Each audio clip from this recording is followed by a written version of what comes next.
सोमवार के दिन तू मेरे मंदिर के दरवाजे पर चौखट पर बैठ जाना, और दूसरा प्रतिदिन शाम के समय पर तू बेलपत्री के पेड़ के नीचे बैठ जाना। जो तेरी बेल वृक्ष के नीचे सेवा करने आए, जो शंकर जी के मंदिर में सोमवार को जल चढ़ाने आए, उसका जो पात्र जल चढ़ाकर जब वो घर लेकर जाए, उसके पीछे पीछे, पात्र के पीछे पीछे तू जाना और उसके घर में लक्ष्मी का भंडार भरकर। लक्ष्मी बेलपत्र के वृक्ष के नीचे तू विराजमान हो जा। उस बेलपत्र के वृक्ष के नीचे जो बुआरी लगाए, सेवा करे, चाकरी करे, एक बेटी को जैसे बड़ा करते हैं वैसे बेलपत्री के वृक्ष को जो बड़ा करे, बेलपत्री के वृक्ष का जो पालन करे, पोषण करे, उसकी संभाल करे, उस बेलपत्री के वृक्ष को जैसे जैसे वो उन्नति करे, वैसे वैसे उसके घर में समृद्धि बढ़ते जाए। उस जिसका खुद का मकान नहीं हो, खुद का मकान नहीं हो, किराए के मकान में रहते रहते जिंदगी बीत रही हो, खुद का नहीं, और बहुत दुख का जीवन चल रहा हो, बहुत कष्ट का जीवन, बहुत अपना खुद का कोई मकान नहीं, मान लो प्लाट है पर मकान बन नहीं रहा, या कोई प्रॉपर्टी अपनी नहीं बन रही, तो हम इस व्यासपीठ से कहना चाहेंगे कि एक प्रयोग अवश्य करिएगा, एक प्रयोग अवश्य। अपने आसपास के 5-6 बेलपत्र के वृक्ष देख लीजिए, अपने आसपास के नजदीक के 5-6 बेलपत्र के बड़े बड़े वृक्ष देख लो या छोटे वृक्ष देख लो। उन 5-6 वृक्ष को धीरे धीरे उनकी सेवा करना प्रारंभ करो, उन वृक्षों को बड़ा करना प्रारंभ करो, उन वृक्ष के नीचे सफाई करना प्रारंभ करो, उन वृक्ष को जल देना प्रारंभ करो, उन वृक्ष को आप खाद देना प्रारंभ करो, उन वृक्ष की सेवा संभाल करना प्रारंभ कर दो, उस वृक्ष के नीचे बुआरी काटना प्रारंभ कर दो, झाड़ू लगाना प्रारंभ कर दो, उस वृक्ष के नीचे सफाई करना प्रारंभ कर दो। उस बेलपत्री के 5-6-7 वृक्ष को आप गोद ले लो। गोद लेना मतलब मैं इसकी सेवा करूंगा, मैं इसमें जल दूंगा, मैं इसके खाद दूंगा, मैं इसकी सेवा करूंगा, कुछ मत करो, बस केवल इस शरीर से उस बेलपत्र के वृक्ष की सेवा करना रोज प्रारंभ कर दो। 6 महीना इंतजार करना और 6 महीना लगातार सेवा करना, 7वां महीना आपका और हमारा, और बताना कि भोलेनाथ ने प्रॉपर्टी दिलाई कि नहीं दिलाई और आगे बढ़ाया।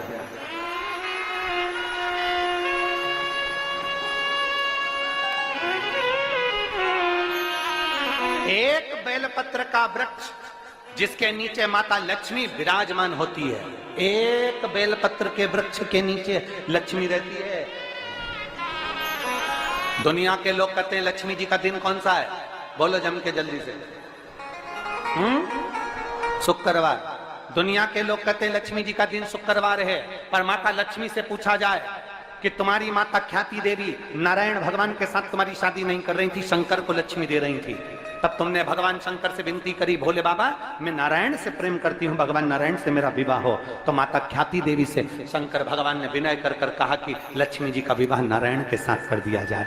भगवान नारायण के साथ जब लक्ष्मी जी का विवाह हो गया, तब लक्ष्मी जी हाथ जोड़कर बोलती हैं, बाबा मेरा विवाह नारायण के साथ हो गया, पर मैं आपके चरणों की सेवा करना चाहती हूँ, बाबा आप कृपा करिए कि मैं क्या करूं आपके लिए। शंकर भगवान कहते हैं लक्ष्मी बस 2 चीजें कर दे, एक सोमवार के दिन तू मेरे मंदिर के दरवाजे पर चौखट पर बैठ जाना, और दूसरा प्रतिदिन शाम के समय पर तू बेलपत्री के पेड़ के नीचे बैठ जाना।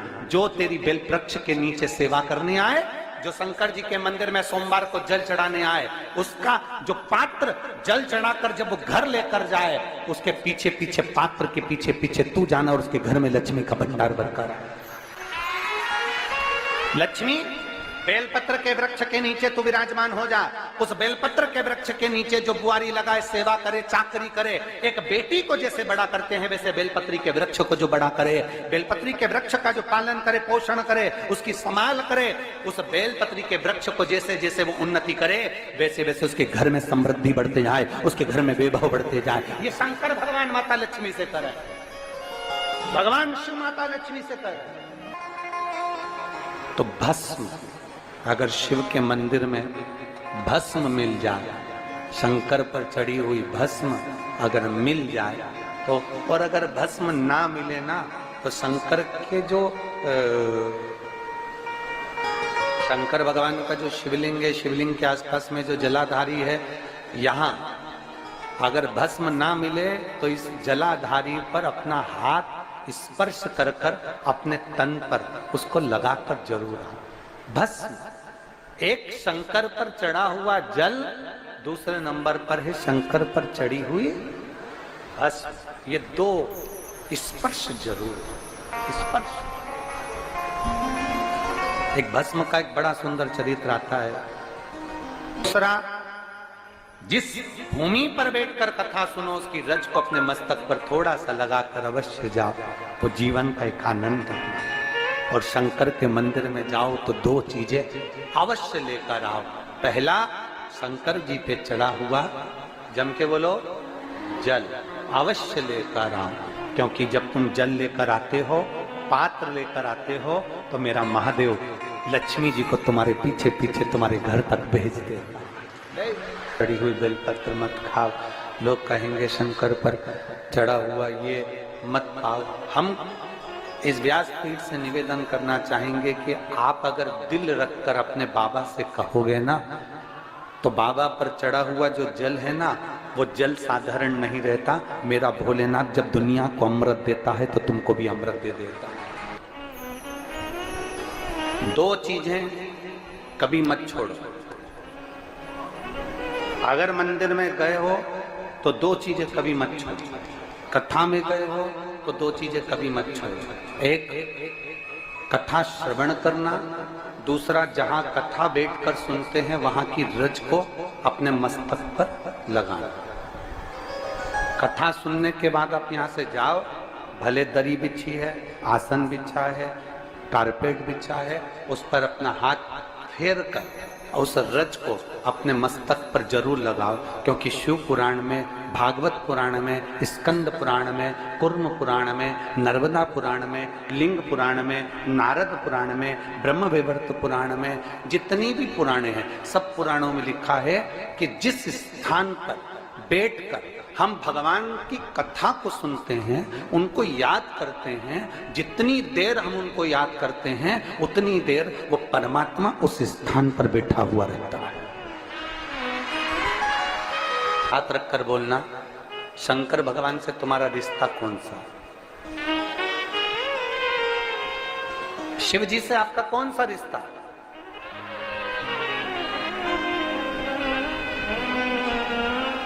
शंकर भगवान को आप क्या मानते हो? हमने आपको एक संबंध बताया था कि सीहोर कुबेरेश्वर धाम आपका मायका है, तो हम आपके भाई हैं, तो शंकर भगवान आपके पिता हैं, आपके बाप हैं, आपका बाबा है, आपका दादा है।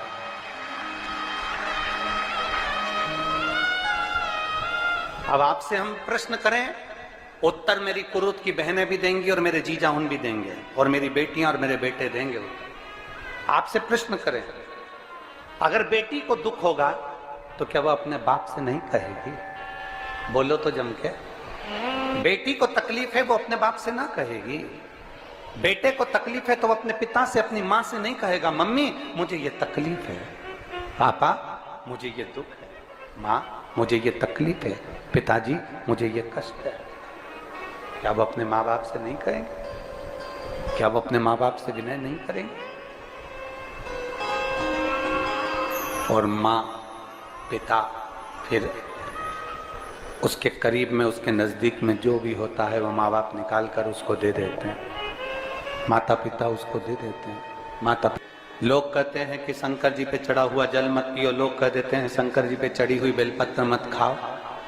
कोई इस बहन से पूछे, सुनीता सोनी से, कि शंकर पर चढ़े हुए जल से उसकी गांठ जो डबल से उसके शरीर में आ गई थी वो समाप्त हो गई, तो जरा विश्वास करिएगा कि एक बेटी अपने माँ बाप से ही तो कहेगी, और बाप के पास में जो होगा वही तो अपनी बेटी को देगा दुख को मिटाने के लिए। तो मेरे शंकर भगवान के पास तो उसका चढ़ा हुआ जल है। दूसरा, जिस भूमि पर बैठकर कथा सुनो उसकी रज को अपने मस्तक पर थोड़ा सा लगाकर अवश्य जाओ, तो जीवन का एक आनंद है। और शंकर के मंदिर में जाओ तो दो चीजें अवश्य लेकर आओ। पहला, शंकर जी पे चढ़ा हुआ, जम के बोलो, जल अवश्य लेकर आओ, क्योंकि जब तुम जल लेकर आते हो, पात्र लेकर आते हो, तो मेरा महादेव लक्ष्मी जी को तुम्हारे पीछे पीछे तुम्हारे घर तक भेज देगा। दो चीजें लेकर अवश्य आओ। और शिव पुराण में जाओ तो दो चीजें लेकर अवश्य जाओ। पहले नंबर पर शंकर की कथा और अपने अंदर विश्वास कि मेरे महादेव की मैंने कथा सुनी है, अब मैं भटकूंगी नहीं।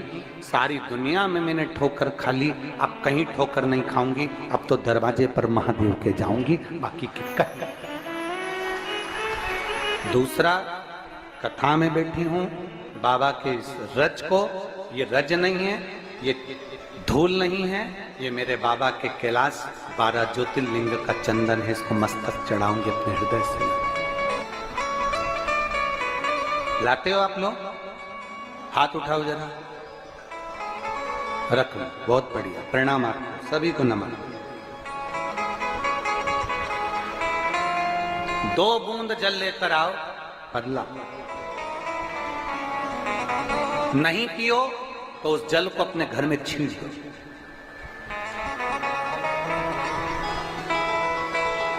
नहीं पी सकते, उस जल को छीन दो। सारे घर के लोग नहीं पी रहे, उस जल को मटके में डाल दो, हंडे में डाल दो। 2 बूंद जल हंडे में डाला, सब पी गई। आपको अलग अलग किसी को देने की जरूरत नहीं पड़ेगी, किसी को नहीं। हंडे में डाल दो, मटके में डाल दो, सब उस पानी को पीना राधा।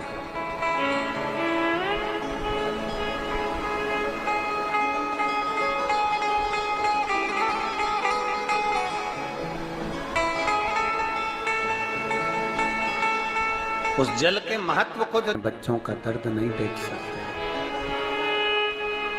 जब माता पिता अपने बच्चों का दर्द नहीं देख सकते तो देव अधिदेव महादेव तुम्हारा दर्द कैसे देखेंगे? वो भी तो काटेंगे तुमको, वो भी तो कष्ट मिटाएंगे। 2 चीजें कथा में जाकर ले। एक, जहां जगह मिल जाए वहां बैठकर कथा सुनो। धूप लगे, पंडालों की इतनी व्यवस्था नहीं हो पाती है, पंडाल लगाने वाले, टेंट लगाने वाले टेंट लगा लगा के थक जाते हैं, तो अपने साथ एक छाता लेकर चलो। 2 पानी की जम के बोलो जरा, बोतल, बिछाने की दरी अपने साथ लेकर चलो। लोगों ने उमा महेश की कथा अपने जीवन में धारण करी कि नहीं करी वो हमको नहीं स्मरण है, पर एक बात का स्मरण करिएगा, ये जो कथा चल रही है ये गौरी शंकर चल रही है। इसके बाद में जो अमलेश्वर में कथा है वो कौन सी है? समर्पण शिव महापुराण कथा। उस समर्पण शिव महापुराण की कथा जब 2 तारीख को विराम हो जाएगी, तब उसके बाद में जो कथा 6 जून को प्रारंभ होगी सोलापुर महाराष्ट्र में, उस कथा का नाम रहेगा उमा महेश शिव महापुराण की कथा। उसको जरूर सुनो। सोलापुर में जो 6 जून से कथा होगी उसका नाम उमा महेश शिव महापुराण। उसको सुनना, श्रवण करना, उसको धारण करना है। उसमें इतने प्रश्न माता उमा ने भगवान महेश से करे हैं और महेश भगवान शंकर उसका हर प्रश्न का उत्तर दे रहा है। भगवान महेश भगवान शंकर हर प्रश्न का उत्तर। बाबा बोले माता उमा ने भगवान शिव जी से, महेश भगवान से, भगवान शंकर से करेंगे, बाबा भोलेनाथ जी बताओ, संसार में जन्म लेने वाले व्यक्ति के जीवन में उसके भाग्य में अगर सुख नहीं है, उसके भाग्य में खुशियां नहीं है, उसके भाग्य में कोई अच्छा है ही नहीं, तो वो जीव क्या करेगा? वो जीव क्या करेगा?